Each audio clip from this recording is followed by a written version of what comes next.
fork system call is actually used to create new processes in the system. ठीक है, तो हम fork इस तरीके से लिख रहे हैं, ये इस तरीके से हम fork लिखते हैं system call, and this fork system call doesn't contain any argument. ठीक है, एक तरीके से ये फंक्शन है, फंक्शन के अंदर जो ये लिखा होता है इसको हम आर्ग्यूमेंट्स बोलते हैं. सो इस this fork system call doesn't contain any argument. ठीक है, ये direct with no argument it will be called. ठीक है, by parent process to create subprocesses. तो क्या होगा, जब भी फोर्क सिस्टम कॉल कोई भी पेरेंट प्रोसेस कॉल करेगा, तो वो फोर्क सिस्टम कॉल अगर सक्सेसफुली एग्जीक्यूट हो गया मतलब एक चाइल्ड प्रोसेस क्रिएट हो गया, और अगर चाइल्ड प्रोसेस क्रिएट हो जाता है तो the parent process will get positive value. And what is that positive value? The process ID of child process. आपको पता है, जब भी कोई प्रोसेस, नया प्रोसेस क्रिएट होता है, एक प्रोसेस आईडी उसको दी जाती है, और वो process ID must be return to the parent process so that it will know कि मैंने एक चाइल्ड प्रोसेस क्रिएट किया था, उसका प्रोसेस आईडी ये है, ताकि वो नेक्स्ट टाइम जो भी उससे कम्युनिकेशन करना हो, उसके प्रोसेस एड्रेस स्पेस से जो भी कम्युनिकेशन करना हो वो इस प्रोसेस आईडी के थ्रू कर ले. ठीक है, तो जब ये फोर्क सिस्टम कॉल करता है पेरेंट प्रोसेस और वो सक्सेसफुली एग्जीक्यूट हो जाता है, तो this fork system call return positive value to the parent process, that is actually the process ID of that process which has been created. मतलब child का प्रोसेस आईडी रिटर्न करता है, that must be positive value. ठीक है, and it return 0 to child process. ठीक है, एक parent process ने क्रिएट किया एक child process, this is parent, this is child, child का आईडी है 13. तो जब भी फोर्क सिस्टम कॉल हुआ और अगर चाइल्ड क्रिएट हो गया, तो operating system will give process ID to this child process. So this fork system call will return this 13 to this parent process. इसके पास आएगा, तुमको तुम्हारा एक चाइल्ड बना है जिसका 13 नंबर का आईडी है. ओके, और जब ये चाइल्ड क्रिएट होगा उसी समय इस चाइल्ड की को फोर्क रिटर्न होगा 0. ठीक है, इसकी वैल्यू, इसको रिटर्न जो होगी वो होगी 0. ठीक, और निगेटिव वैल्यू एक्चुअली ऐसा होता नहीं है, लेकिन हो सकता है कभी कभी कि एरर हो या ऑपरेटिंग सिस्टम बिजी हो किसी और चीज में या किसी तरीके से काम ना कर रहा हो, तो नए प्रोसेसेस जब ना क्रिएट कर पाए, that time this fork system call return negative value. ठीक, तो जितने भी गेट में क्वेश्चन आते हैं निगेटिव वैल्यू में, उसमें आपको अगर दिया हो, अगर लेना है तो वो मेंशन करेगा, लेकिन आप उसको कंसीडर मत करिए जब तक मेंशन नहीं है. आफ्टर जब ये क्रिएशन होता है, जैसे ही प्रोसेस फोर्क सिस्टम कॉल के थ्रू चाइल्ड प्रोसेस को क्रिएट करता है, क्रिएट करने के बाद जिस स्टेप में उसने क्रिएट किया, नेक्स्ट स्टेप में आफ्टर फोर्क सिस्टम कॉल जो भी स्टेटमेंट होगा, वो स्टेटमेंट दोनों के दोनों प्रोसेस एक साथ एग्जीक्यूट करेंगे. मतलब पेरेंट प्रोसेस भी, जैसे फोर्क के बाद आपने कुछ प्रिंट किया है पेरेंट प्रोसेस में, ठीक है, जैसे कि मैं यहां लिख देती हूँ, एक मेन फंक्शन बनाती हूँ. ठीक है, उसमें फोर्क एक बार मैं कॉल करती हूँ और उसके नीचे लिखती हूँ प्रिंट लिख देती हूँ BIT. ठीक है, so this main function call is a parent process. When it calls the system call, fork system call करेगा, जैसे ये मान लो this is parent process, fork system call एक प्रिंट स्टेटमेंट है और एक फोर्क सिस्टम कॉल है. So when this fourth system call is called, a child process will be created. It will be the same child or it will contain the same thing which is there in the big. देखो आपको मैंने बोला, जब भी Unix में जब भी कोई पेरेंट चाइल्ड क्रिएट करता है तो उसका एड्रेस, दोनों का एड्रेस स्पेस कॉपी हो जाता है. तो जो भी इसका सोर्स कोड होगा वही चाइल्ड प्रोसेस का भी सोर्स कोड होगा. ये चाइल्ड 1, ठीक, चाइल्ड प्रोसेस का भी सोर्स कोड होगा. बट ये लास्ट स्टेटमेंट ये बोलता है, after poking the child, the both of the process, the parent and the child, both can execute the next instruction. इसके लिए ये है नहीं, ठीक है, ये यहां से स्टार्ट नहीं होगा. they will start executing from the next instruction. ठीक है, इस चीज का बहुत ध्यान रखना, क्योंकि ये क्वेश्चन चाहे आप UGC नेट दो, चाहे आप गेट दो, चाहे किसी भी कॉम्पिटिटिव एग्जाम में दो, ये अगर फोर्क से रिलेटेड क्वेश्चन आएगा तो ये आपको पता होना चाहिए. जब भी फोर्क जिस भी स्टेटमेंट में कॉल हुआ है, चाइल्ड प्रोसेस तो क्रिएट होगा, लेकिन दोनों के दोनों process now will execute the next instruction in the code. ये भी पेरेंट भी और चाइल्ड भी. क्लियर है? तो अब बताओ, अगर ये हमारा मेन फंक्शन है तो ये हमारा पेरेंट प्रोसेस है. That parent process has created one child process. Child process has same source code, but it can only execute the instruction after that fork from where it has been called, it has been created actually. ठीक. तो ये print function में हमने लिखा है BIT को print करना है, और यहाँ पर भी प्रिंट में लिखा है, तो ये कर देगा नेक्स्ट, जैसे ये एग्जीक्यूट होगा तो ये प्रिंट करेगा बीआईटी, और ये भी प्रिंट नेक्स्ट इंस्ट्रक्शन साथ ही साथ कंकरेंटली एग्जीक्यूट हो रहा है. ठीक. अब देखो प्रिंट होगा, एक बार पेरेंट प्रोसेस प्रिंट करेगा और एक बार चाइल्ड प्रोसेस प्रिंट करेगा. क्लियर. अब एक और, अगर मैं इसी में ये एक चेंज कर दूं, अब एक और मेन फंक्शन लेते हैं. Do you all have pen and copy with you all? मेरे को अभी आंसर दीजिए. If now I have 2 fork system call, तो कितने नंबर ऑफ चाइल्ड या कितने टाइम ये बीआईटी प्रिंट होगा, मुझे बताइए. Now I have 2 fork system call and I want to print this BIT. How many times this BIT will be printed? यहां से मैं ड्रॉ कर रही हूं. This is our parent process. One fork, another fork, and then print statement. यही है, यही 3 statement है हमारे मेन फंक्शन में. ठीक.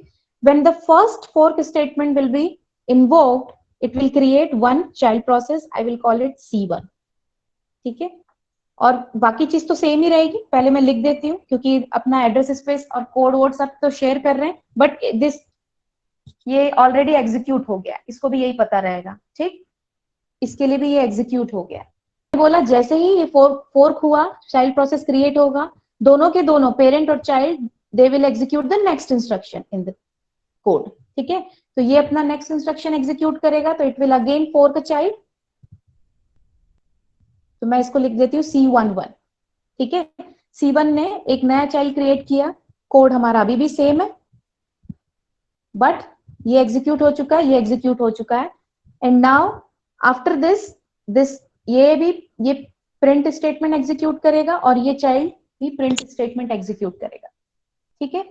तो यहां पर एक बार बीआईटी प्रिंट होगा, यहां पर एक बार बीआईटी प्रिंट होगा. ठीक. अब हमारा ये पेरेंट जो है ये बचा हुआ है अभी, इसके पास जो दूसरा फोर्क था, जब इसने ये फोर्क एग्जीक्यूट किया होगा तो इसने एक और चाइल्ड बनाया होगा. मैं उसका नाम दे देती हूँ C2. It will B same like this. ठीक है. ये एग्जीक्यूट हो गया, ये एग्जीक्यूट हो गया. It is also execute will execute it also the parent also execute the print statement. This also execute the print statement. तो ये भी बीआईटी प्रिंट करेगा और ये भी बीआईटी प्रिंट करेगा. कितने आए? 4. 3 रख दे. तो अगर यहां पर एक और फोर्क लगा दूं तो कितने number of print statement? Total number of, if there is no conditional statements inside the parent process, कोई कंडीशनल स्टेटमेंट नहीं है. मैं एक एग्जांपल अभी कंडीशनल स्टेटमेंट का भी लूंगी. If there is no conditional statement in the parent process, then total number of fork statement के बेसिस पे आप total number of child processes निकाल सकते हो. कितने होंगे? 2 to the power n. कैसे? where n is the number of times fork is called. कितने number of times fork execute हुआ है. ठीक है. इन अ पेरेंट प्रोसेस, सभी का नहीं लेना आप, चाइल्ड वाइल्ड प्रोसेस का. पेरेंट प्रोसेस में फोर्क कितने नंबर ऑफ टाइम्स आया है, कितने नंबर ऑफ टाइम्स इन्वोक हुआ है, दैट इज द n, वो टाइम्स.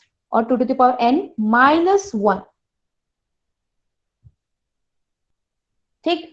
इसमें हमने पेरेंट प्रोसेस नहीं रखा है. This is total number of child processes actually, total number of child processes. और अगर पूछेगा टोटल नंबर ऑफ प्रोसेसेस क्या है, तो इसमें एक ऐड क्या करना पड़ेगा? पेरेंट को. पेरेंट भी तो एग्जीक्यूट हो रहा था.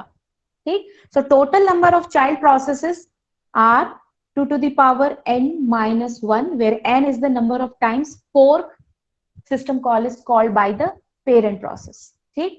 सो total number of child processes बोलेगा तो आप ऐसे कैलकुलेट करिए, देख लीजिए कोई कंडीशनल स्टेटमेंट तो नहीं है. डायरेक्ट ऐसा पूछा है क्या? 2 to the power n -1 करिए तो कितना आ जाएगा इसमें? 3 फोर्क में 7 आएंगे. ठीक है. तो ये क्वेश्चन हो सकता है. One more question can be there. अगर सेम ऐसा ही कोड दिया हुआ है तो कितने बार प्रिंट स्टेटमेंट एग्जीक्यूट होगा? तो कितने बार एग्जीक्यूट होगा? इतनी बार, तो उतने बार एग्जीक्यूट होगा. लेकिन चाइल्ड प्रोसेस पूछेगा तो आपको एक -1 करना पड़ेगा. क्लियर? कितने बार ये प्रिंट स्टेटमेंट देयर कितने बार प्रिंट होगा? हेलो कितने बार प्रिंट होगा? कितने नंबर ऑफ चाइल्ड प्रोसेसेस होंगे?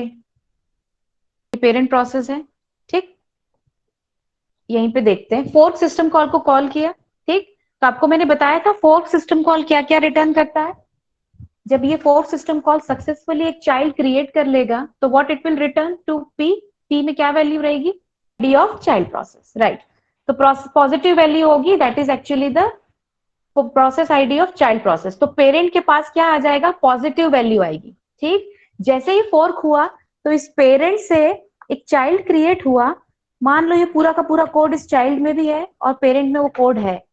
इसके बाद नेक्स्ट इंस्ट्रक्शन दोनों के दोनों, पेरेंट और चाइल्ड दोनों क्या एग्जीक्यूट करने वाले, इफ कंडीशन। ठीक, तो चाइल्ड को क्या रिटर्न हुआ, ये फोर्क क्या रिटर्न किया, चाइल्ड को 0 रिटर्न किया और पेरेंट को पॉजिटिव वैल्यू रिटर्न किया। मान लो इसकी आईडी, इसने चाइल्ड प्रोसेस की आईडी जो है 13 थी, तो ये 13 रिटर्न होगी, that is a positive value. ठीक, दोनों के दोनों, पेरेंट और चाइल्ड दोनों ही नेक्स्ट इंस्ट्रक्शन एग्जीक्यूट करेंगे after this, that is if condition. और इफ में आपने पूछा है p इज ग्रेटर देन 0, तो p में कौन सी वैल्यू है, जब दोनों के दोनों एग्जीक्यूट करेंगे तो पेरेंट देखेगा कि p that is 13 is greater than 0, yet yes it is true, and if it is true it will go to the for next statement।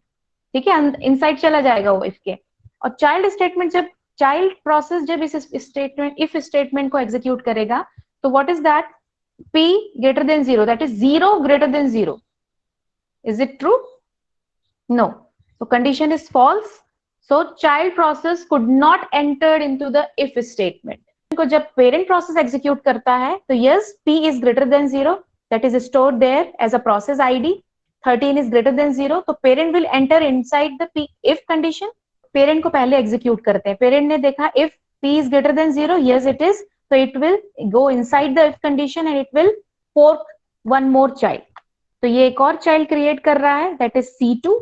ठीक, और उसमें भी सेम स्टेटमेंट्स होंगे जैसे ही नया होगा, बाकी सारी चीजें। अब देखो यू आर ऑलरेडी इनसाइड।